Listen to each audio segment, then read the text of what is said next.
So I threw up a Instagram story on my Instagram asking you guys to ask me questions for your wholesale business or just in general questions that you guys might have starting your wholesale business. So that's what this video is going to be for. Yeah, pretty straightforward. Number one, what are your thoughts on Propstream? I think it's a great software. I think it's very, very worth it for the price. I think long term, if you're going into very deep markets and trying to get everything out of it, so Propstream will not be enough, right? It's good for the testing phase. It's good for your first couple months into a market, but after that, you're gonna have to start switching up the software source or switch up the marketing in which you're targeting the leads from. But if you're starting off, I 100% recommend Propstream. I recommend you pull a test list of between 1,000 and 1,500 leads out of a certain market that is non-metro, and then go ahead and see if that market works, right? Now, as far as knowing if a market works, what I will tell you is that every market works, but some work more efficiently than others. And also, if you're a beginner, you need to see if a lot of different aspects of the business are working currently, right? So you can call the best leads you can get, you could pay $1,000 for a lead, but because your skill set is not there, the lead will not convert, therefore you will not make money from the lead which you spent money on, right? Every lead you spend money on, either it might be 5 cents, it might be $5,000, right? So it has to be from an aspect of everything. So when you're pulling this test list, you want to make sure, hey, at least we talk to 20 to 30% of the people that we have pulled this list from. Now you can do that through text blasting, you can do that through direct mail, you can do that through cold calling. I prefer cold calling because I've just sharpened that skill set for myself on actually speaking to people, understanding the sales process, being able to convert somebody from a cold lead to a super hot lead, and really understanding how my pitch works, right? So, and you only get that from experience. So when you're testing these markets, just understand that at the start, you're gonna have to sharpen that iron and actually talking to people. So don't just base off a list, but also base it off your own experience and what type of response you're getting from these calls. So don't go into a market saying, oh, this market was dog shit when you can barely speak on the phone, right? Don't go into a market saying, hey, this market is dog shit when your website doesn't convert at a good rate, right? Don't go into a market saying it's terrible when your texting script doesn't work in general, right? So make sure, or you can't make sure of everything because always you're going to be optimizing, either it be from your calls, either it be from your follow-up process, either it be from your underwriting process. Everything must always be tweaked because the market changes and people's emotions change. My best recommendation is follow a proven blueprint. That either be from something you saw on YouTube, that either be from your experience on something that's worked before. But remember, the business is based off marketing and sales. If your marketing is good, make sure your sales is good. If your sales isn't good, but your marketing is good, you're going to have a lot of powerful leads coming in, but you're not going to be able to convert them. If your sales is good, you're going to have really good sales skills, and the leads that do come through will convert, but you're not going to be able to scale. So back to the question outside of my tangent, yes, Propstream is good. I do recommend it. And I lost the page on where the questions were at, so let me go back right there. Now we have it pulled up. Is there any other website like Propstream to use that's got free access? So in terms of actual software, free access, I mean, all of these softwares will give you a free trial, but obviously it's limited. You're not going to be able, like, I know for Propstream's free trial, you have a limit to maybe 500 leads, if that. So I would just skip the free trial part, the free trial phase of your entrepreneurship journey, and just go ahead and pay for it, right? I don't think you're going to get the biggest return on investment from trying to go from free thing to free thing to free thing, instead of just maybe working a little harder, saving up more money, sacrificing some entertainment, and spending that money to a software to see if it's good in general. I do recommend Propstream. I know you'll make your money back as long as everything else is in line. But I mean, there's websites like PropWire. I know people making money with PropWire, but for me to sit here and tell you and recommend you PropWire just because it's free, I don't want to do that. I don't want to guide you in the wrong direction. I think Propstream is good. It's easy to understand, and it's really to just get the ball rolling, right? So, like, my answer to that question is stop focusing on free. and focus on actually getting the full value out of whatever you're paying for. Next one, how to get a contract and make the seller sign it. Okay, so how to get a contract. I don't give mine away for free because I've paid a lot of money to my real estate attorney to write it up for me, go over all the legalities and change stuff over time. But I'm local here in Dallas, so you can use I actually have it pulled up right here, the 1-to-4 family residential contract. That has worked. I've used it multiple times. It's the one that everybody uses for the real estate transactions here in Dallas. Now, it's a lot more complicated, right? Because it's just a general contract. It's actually 11 pages. My agreements are 3 pages. So for these 11 pages, not a lot of this you're going to have to fill out. Like, all you're going to have to fill out is obviously the address, parcel number, legal description, what the deliverables are of, hey, this property is being bought by this company or this name. Earnest money is to be expected at this date. Closing date is supposed to expect it on this date. What title company you're going to use. What is the type of financing? What are the legalities of it? What can you do? What can't you do? If there's any special provisions on if the seller wants to keep a certain item out of the property, for him to be able to take that out. If you want to do a lease agreement for the seller or for one of their tenants after closing date, you can help the buyer with that, that the property is being bought as is. So it's like agreements, as long as you keep it simple. Hey, the property is going to be bought for this price by this person. I'm able to market this agreement. I'm able to assign this agreement. Closing date is supposed to happen through this time. I have an option period for at least 30 days. As long as you have that in the agreement and there's nothing else that's kind of contradicting that, you should be fine. Now, as far as the other part of your question, how to actually get the seller to sign it. So from a just logical standpoint, from logistics, I would just say, hey, from my experiences, what I do is I'll get on the call where I'm actually giving the offer where we agree on a price. Once we do that, I go ahead and send them an agreement through DocuSign. I let them know, hey, are you able to check your email right before I send it? If they say, hey, I haven't gotten anything, I go ahead and send the agreement over. And then I let them know, hey, I'm going to put myself on hold while I complete everything on this file. If you have any questions about the agreement, please feel free to just let me know. I'll put myself off of hold and I'll answer any question you have. And let me know when it's signed.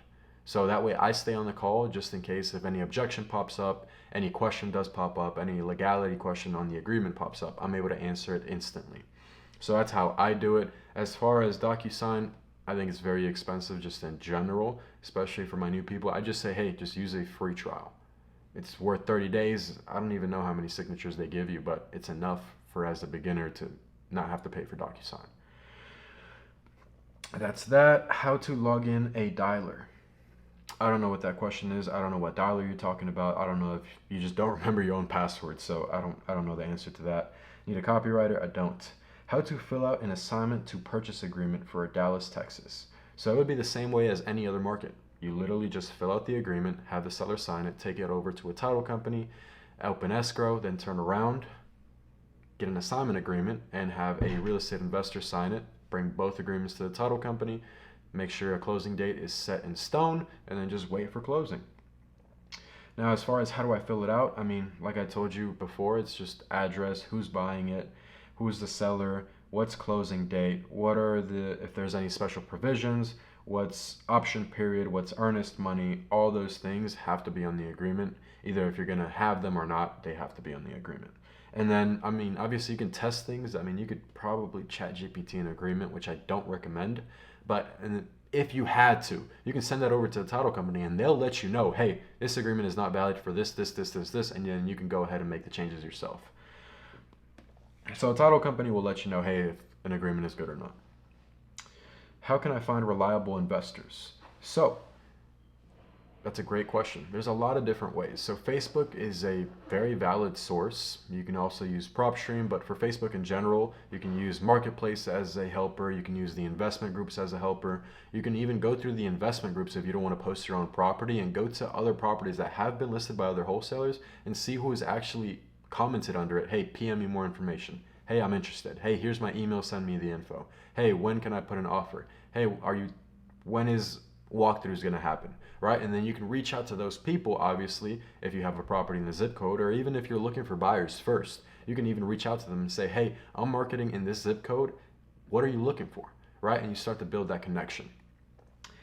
Investors are some of the stable points in the business, because a lot of times you're going to be going ahead and selling this properties over and over again to investors. Otherwise, than sellers, I mean, they're not going to go through tough situations more than once, more likely. So building that connection with investors and have that reliable source of somebody that, hey, if the deal makes sense for them, they're going to buy it, and that's how I'm going to make my money, then that's very important. What can I start as a 17-year-old that can generate me money? So I'll tell you this. A lot of things you can do. You can do anything that's, I mean, at 18 you could do, right? So there's multiple businesses everywhere. If you want to do online, there's so many things you can do, right? I picked wholesale because it was just the thing that just caught my eye and it made sense for me. It was like I already wanted to do real estate. I knew most people got rich off of real estate, and I wanted to do the same.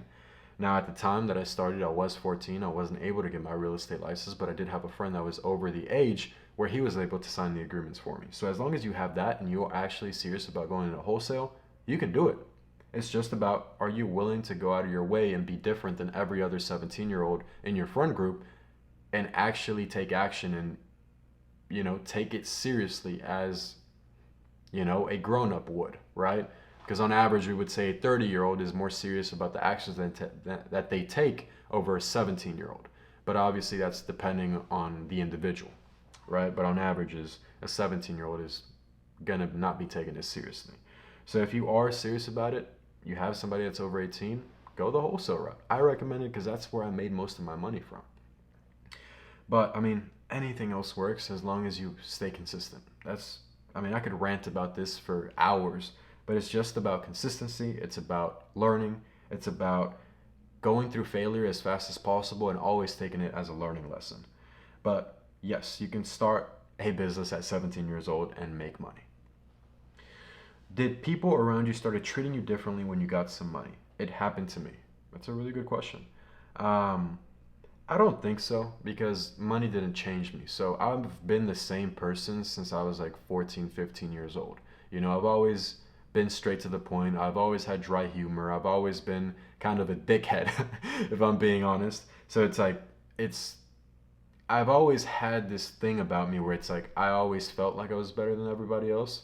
And that sounds not terrible to say, but it just makes me sound like a dickhead. But I've always been this way. So now that, from 14 years old to now where I've, have had substantial success, it's like, it's kind of expected, And there's always been times, where I've been down. It's like, oh, fuck, I don't even know if this is the right thing that I'm doing. But because I kept going at it, because I saw other people being successful with it, I kept going.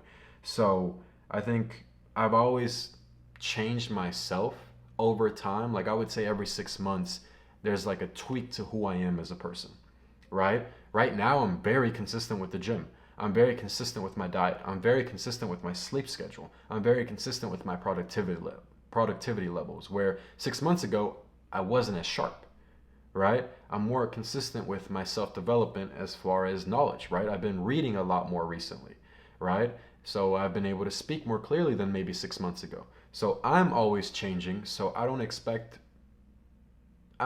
people to not treat me differently when I've changed as a person, which I don't think is a bad thing at all. I think if you change every 6 months and develop yourself to be a better version of yourself, you're going to get different reactions from people anyways. Now, I think this question is more guided as people treating you in a weird way, people kind of being condescending about your success and kind of giving you backhanded compliments. I haven't really had that because I don't have that many friends from when I was younger. I talk to maybe 1-2 people every couple months that I know from back then, and everybody else that I've known has kind of seen me change and change with me to where it's like it's not weird being around them because we're changing as people, but we're also changing for the best. All my close friends, we're all developing from our business standpoint, our personal standpoint, our relationship standpoint to be better versions of ourselves. So we're all understanding that, hey, everybody's in a different challenge that they're working on for themselves. So if somebody's trying to change, we don't really ridicule ourselves. I feel like in a lot of regular friend groups, um, people will see change in that friend group where there normally isn't change, and then they'll try to kind of pressure that person to not change. So it'll be a friend group of, let's say, smokers, and then one guy just says, hey man, I'm not really feeling it today. I don't really see the point in smoking anymore. Everybody else is going to be like, why?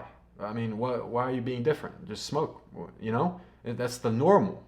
But in our friend group, it's normal to change. It's normal to, hey, I'm not doing that anymore. Hey, I'm not waking up at 10 anymore. I'm waking up at 8. If we want to talk to each other, hey, let's only talk during this time because I don't want to mess with my productivity levels. Hey, I see everybody's locking in on the gym. I want to lock in too. Can we do a check-in schedule? Right? With my friend group right now, we're doing check-ins every single Friday, right? To see if our fitness is going up and how we can grow together as a group, And those connections will come from you making the change for yourself, and then you will attract those type of people. But as far as the people started treating you differently, no, because I don't hang around those people.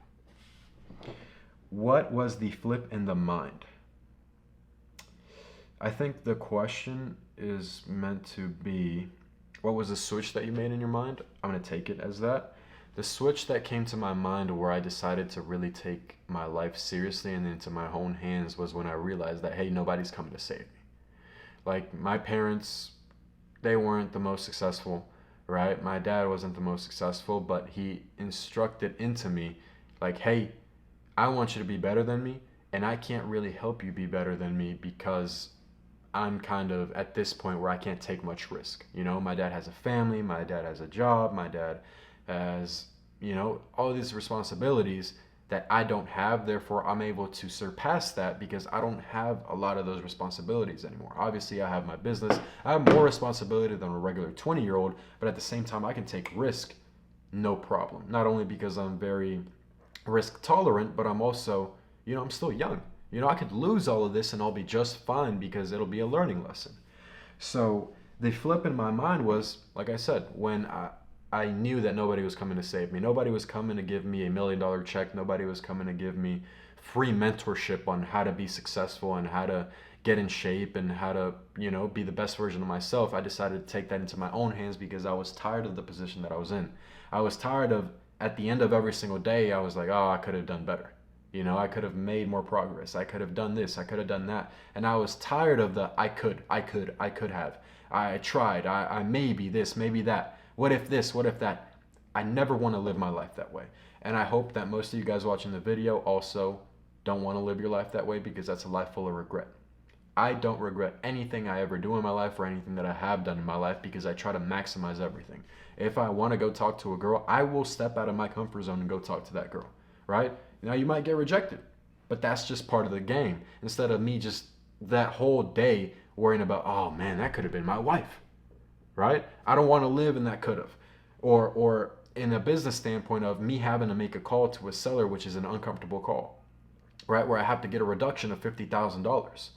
Instead of not making that call and then the rest of the day and the rest of the week being like, oh man, what if I got that $50,000 reduction and talking to my friends of what if? It's like, I don't want to have those what if conversations. I want to have the conversation of, bro, I got this fucking $50,000 reduction because I fucking made the call.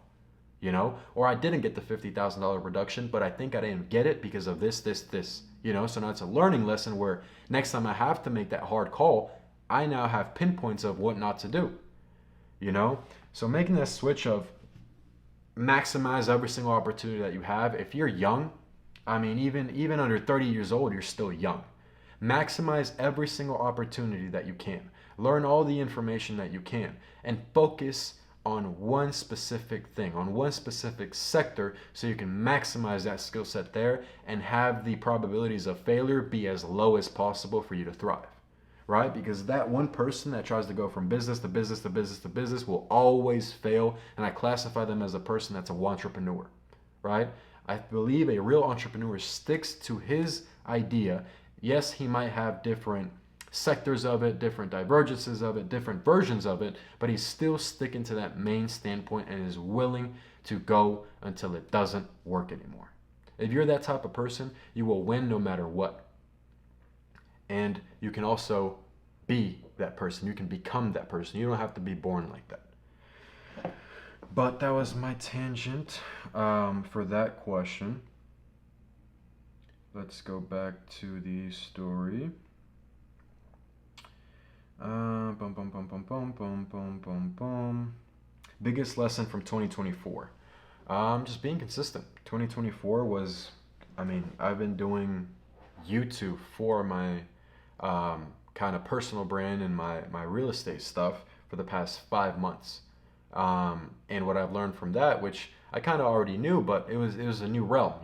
I've never had a personal brand. I've never posted videos publicly. I've never gotten a lot of followers. I mean, now we're at 18,000 followers, which is kind of crazy to say that 18,000 people follow me for the videos that I post. For me being myself, because I don't play a character in these videos. I'm literally straight to the point. If you see me in person, which I've had a couple of you guys walk up to me, which is so fire, I'm the exact same person. I don't play a character, because this is more long term. I can always be myself, but playing a character will eventually wear off or will come into the light where it's just me not being myself. But the biggest lesson is literally just consistency, trial and error. And like I said, I already knew this, but it just went to the next level because I've done it in a different industry. Social media, it's a new thing for me. Technically, I'm only 5 months in, but I would say I'm doing pretty good because I kept at it. It's just that simple. How much do you realistically take home after a 10K deal? So that's really just depending on your marketing costs. Obviously, if you're doing inbound marketing, it's going to be a little bit more expensive than doing outbound marketing, but your time is going to be less wasted and being more targeted, right? So it just depends. On average, when I close a 10K deal, my profit margins are still very, very high, closer to 90%, just because I don't spend much on marketing. Most of my spend is from my energy, from making calls, which I enjoy doing. That's why I don't have a problem with it. But as far as how much you take home and just real estate in general, you're not taking home less than 50%, right? And that's at a huge scale with employees and corporate structure and all that stuff. So I would say on average, a profit margin for a wholesale deal is from 70 to 95%. So I would say for a beginner, like a lot of my guys, I mean, they're getting deals for $50, $40, So I would say profit margins are very, very high. If you were to start from nothing all over again with no brand, no money, what are you doing? That's a really good question. I'm literally working a minimum wage job, saving up money for marketing costs, and hitting those phones. That's literally the first thing I'm doing, and I'm getting started and getting a deal closed in this under 30 days. But that's also from my experience, right? From what I have in my mind. I know this works. I already have the conviction. So as long as I make those calls, I will be successful, which is something that a lot of people don't have because they've never had that success. What is the highest income you've made in a month? Over 6 figures. When will you meet up with Iman Ghazi? That is a crazy question. I got no plans of doing that. Probably, I'm not going to say never, but not in the near future. Where are you located? I am in Dallas, Texas. What helped you stop procrastinating? Just being tired of the results I had in life.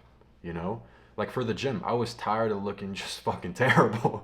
I'm surrounded by people that are in shape. So me taking my shirt off around people that are in shape, that are consistent with the gym and consistent with their diet, I didn't like that. I was uncomfortable taking my shirt off. Now I wasn't fat. I wasn't completely out of shape. I still had some muscle, but it wasn't defined, right? The same way that I have friends that have made millions and millions and millions of dollars in one take.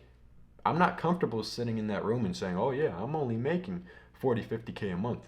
I want to make more. So that's what causes me to still keep going. The fact that I have these people surrounding me at a higher level and pushing me to be better. But also, if you don't have that, you can use other people on the internet as motivation, as competition. A lot of people don't thrive off competition. I have recently, right? Because my friend group is going up. So I would just say, if you have the procrastination problem, it really comes down to this. Is the price that you're paying of comfort worth it versus the price you're paying of being uncomfortable but living the life that you want to live, right? So is you scrolling on TikTok, fucking with girls that aren't beneficial to your future, not taking care of your family, working a regular job, smoking, drinking, wearing regular clothes, not living where you want to live, not driving the car you want to drive, and you being comfortable, Is that more worth it to you than being uncomfortable but being jacked, having dispensable income, having financial freedom, driving the car you want to drive, talking to the girl that you want to talk to because you're just a better person in general, so higher quality women attract to you. You have a friend group that pushes you, that they're also all successful. You have a great relationship with your family. You're able to take care of your family, and you're able to just live the life that you want to live, obviously outside of your regimen of being a consistent individual. Which one is the price that you're willing to pay? You will be miserable here, while at the same time you could also be miserable here depending on your mindset. But it's just about, are you willing to take that sacrifice of all those things that regular people value over being exceptional and taking this hand, or being a fucking person that's just average and you're okay with that and taking this hand? That's really what it comes down to. What life do you want to live? Do you want to set an example? Do you want to set an example for other people in your life, or do you just want to be the regular person that talks about other people? Let's go back to these questions. That's a good question, though.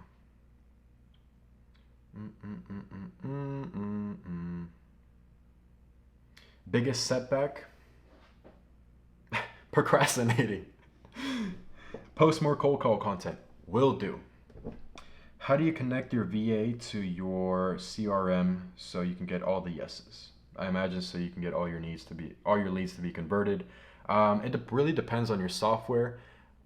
It just really depends on your software. I can show you from my end, which I can make a video on that, on how to hire VAs and the whole scaling process. I will make a video on that. My biggest thing is negotiating with motherfuckers that list their own property. They get so cocky. I mean, that's kind of what you're asking for, because these people clearly have gone out of their way to not work with a real estate agent and sacrifice that 3% to get the price, to get the property sold in general. So somebody that's not willing to sacrifice that 3%, what makes you think they're willing to sacrifice 70% of their equity? You know? So yeah, that's kind of what you expect. But if anything, if you look at it from the right perspective, you're just sharpening your sword to be able to handle a bunch of objections when you do talk to people that are going to be more motivated. What's your KPIs? My KPIs are from 70 to 120 depending on the market from cold outreach. From then, I get 3 contracts. From those 3 contracts, I close from 1 to 2, and on average, my deals are from $10,000 to $17,000 per deal. What do you do when your comps are different in square footage? That's a really good question. So it's literally just looking at the price per square foot and just taking away or adding from your property. And obviously looking at the differences. Like a property that's from 1940 or 1950 is not going to be the same foundation than a property that was built in 1999. You know, the pier and beam foundation difference. You got a brick house, you got a non-brick house, you got, I don't know, central AC heating, you got window units. So it's all these little differences that make that price difference, so you can actually be accurate with your underwriting process. But as far as the square footage question, yeah, just take away or add on from your ARV and your comparables. Worst buyer experience. I mean, I can't really talk about one specifically. I mean, all of them are pretty bad. And normally they just come from me most of them come from me not being fully aware of what I'm doing. But most of the time it's just buyers backing out. I feel like that's just a terrible experience in general when you're wholesaling, because you work so hard to get that lead, qualify them, nurture them, get that contract signed, find a title company, and then you find a buyer, you negotiate with all these people, then one ends up saying yes, he signs the agreement, and then he backs out. So it's like stuff like that happens. As long as you cover your bases, I mean, you're going to cover your marketing cost at least for the month with the earnest money that you get, and then you're able to obviously maybe use a little bit of that money, give it to the seller, and extend the agreement and find a different buyer. Biggest assignment, over 6 figures. Most effective list you pull. So that filter really changes from market to market, but just in general, I love to go for owner-occupieds. I'm lying. Non-owner-occupieds, over 40% equity, non-MLS listed, single family, residential. I go for individual, mixed, or trust ownership. I like them to own the property for at least 3 to 5 years. own more than 2 properties, own less than 15. Because if they own over 15 properties, they definitely know what they're doing. Now, if they have that in their personal name, I don't know if completely they know what they're doing, but they obviously know more than the regular Joe investor. What's another thing that I like for averages on my list? I like to stick to an average price point depending on what the properties are selling for in that market. I like to make sure there's at least 2,000 buyers in the area consistently buying over the past year. And then, I mean, as long as you're hitting all of those, you're going to get really good leads, as long as you're obviously following a successful sales process. What is the best way to invest $1,000 to $1,500? I'm still chasing my first wholesale deal. I think it's literally just spending that money on yourself I don't know where I was trying to go with that. Let me just answer that question. What is the best way to invest $1,000 to $1,500? I'm still chasing my first wholesale deal. So my best recommendation is, if you can save up a little bit more money, go for a mentorship opportunity. Go for, I don't really recommend lower ticket products like ebooks or stuff like that. But if you can find, there's so much information on YouTube. You can just go on YouTube if you're not trying to go the mentor route. And literally just as long as you have a software source, you got a dialer, and you got a CRM, and you actually take action, you're going to see results from it, right? You might not close your deal in the first 30 days, but you're going to close your deal in those first couple months. As long as you're consistent with it, you're not being hard-headed, you're learning from your mistakes, you're taking information from a consistent source where you know, hey, this is valid, this person is actually serious about what they do, and they have the results to back it up, then yeah, I would just take it from that end. Any tips for us that live outside the US? How to do any good internet stores? If you're talking about internet stores, that's e-commerce. I don't know shit about e-commerce. But as far as if you're outside the US, I say if your accent is good, if you're willing to work US hours, you can do wholesale. If you're not, you have a terrible accent, don't even think about it. Go do e-commerce or something like that. What was your first ever purchase after your first ever wholesale check? So I bought a car, and then I bought a bunch of designer, and I blew all that money in that first month. Therefore, I went broke technically at 15 years old, so I had to sell the car and sell some of the designer to keep going with the business. But that was a great learning lesson, because I figured out that, hey, money is not always going to be there. There's obviously ups and downs in the business world, and then in your personal life, to where you have to have savings, you have to have reserves. So that was my first ever purchase with my first wholesale check. If I keep showing you progress, are you going to give me a chance to work with you? Yeah, it really depends. I like hiring out of my personal mentorship, because everybody's being trained by me one-on-one. So I've hired out of people out of there, just because I know, hey, they're ready to go. I don't have to spend a lot more time training you specifically. So, if you're consistent with it, you show me, hey, bro, I'm getting deals. I just need this, this, and this. I'd be willing to do it. I don't want to take away an opportunity when I remember I was that guy asking that question when I first started. So don't be scared to reach out to people on Instagram. I might be a little bit of a dickhead, but I don't mean any harm. I'm just straight to the point, and I want the best for everybody. So I'm not going to sugarcoat anything. I'm going to let you know, hey, bro, you're bullshitting right now. Hey, bro, what are you doing with your life? I'm going to be that guy, because that's just the type of person I am. But yeah, man, just DM me and then let me know what's going on, what do you need, and I'd be more than willing to help. This girl said, mukbang, please. So I actually did one with my friend Roy. We've done a couple deals together. We did one in Miami, and that video will be dropping soon. We give a lot of game on that one. Go ahead and text them and let them know, hey, drop the fucking mukbang. But yeah, thank you for bringing that up. I will do another mukbang on my own, so you guys can enjoy watching me eat and giving you wholesale game. God damn, I just almost choked on myself. Okay, are you part Mexican or Italian? I'm not part either of those. I don't know if to take that as a compliment or as disrespectful, but no, I'm not Mexican. Maybe by the mustache, I might look a little Mexican, or Italian. I think when I got my long hair, I look a little bit more from over there, but no, I'm not. How long have you been doing wholesale, and how long will you keep doing it? I've been doing it for 6 years now, and I don't plan on stopping. I know eventually I'm going to have to hire out a lot of the work that I'm currently doing right now, which is not a problem. It's just right now, I don't really want to scale it to that sense just yet, just because I really enjoy doing this. I really enjoy my other business ventures that I also have going on. So I'm pretty good where I'm at. I definitely want to go deeper into real estate from the investment side, on actually becoming a developer. And I'm not going to take my foot off the gas for wholesale, but I'm definitely going to hire out and try to build it out at the same time. So we'll see how that goes. You guys will be there with me, and as I track my journey on the social medias. What first steps should I start doing to start this business? Honestly, my best advice is just making calls. You can only learn so much from watching other people do something. The most learning you're going to get is from actually taking action. So obviously this is not going to give you the best results, but like I said, going on Zillow and making those calls to listings and just trying to make those offers, trying to understand pain points, trying to understand a sales process for you to actually convert these people from listed on the market to potentially selling off market. That's going to help you a lot. Now, as far as doing that to run a consistent business, I don't recommend it. But as long as you can get your foot through the door and start taking action, and the advice that I give you or that other people give you on the internet, that's going to be the best advice I can give you.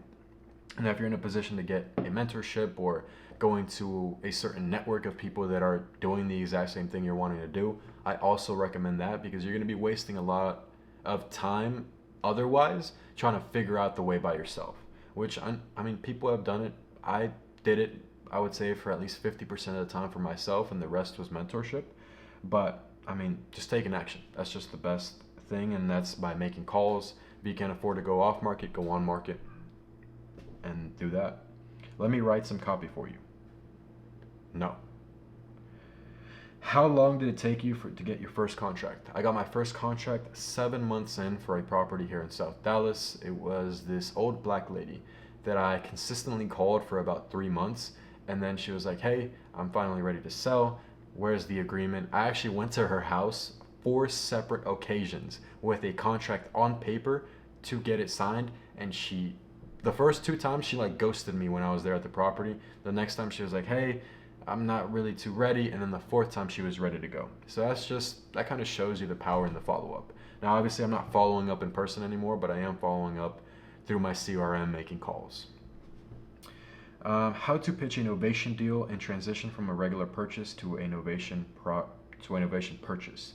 So it's obviously 2 different pitches. When you're doing the transition, it depends how deep into the actual process you are. Like, let's say you already have it under contract and you're just bringing people to the property and you see, hey, I'm going to have to go for a reduction, and you kind of think the seller's not going to, or you ask for the reduction and it's not going through. You can just say, hey, I'm not going to be able to buy this myself, but we can take this route where I go ahead and market the property. I do the real estate agent's job, but I take care of everything, closing costs, and I find the investor for you. Or you can take it from a route of, hey, I'm going to go ahead and just sell it to one of my network investors that I work with all the time, and then we can do it that way. And it's just about signing that Novation agreement and really getting them to understand the process, the same way that if you're trying to transition from a regular cash wholesale deal to a sub 2, it's just making them understand that, hey, I'm not going to be able to buy it anymore, but I have somebody that will, and I'm going to take care of that for you, right?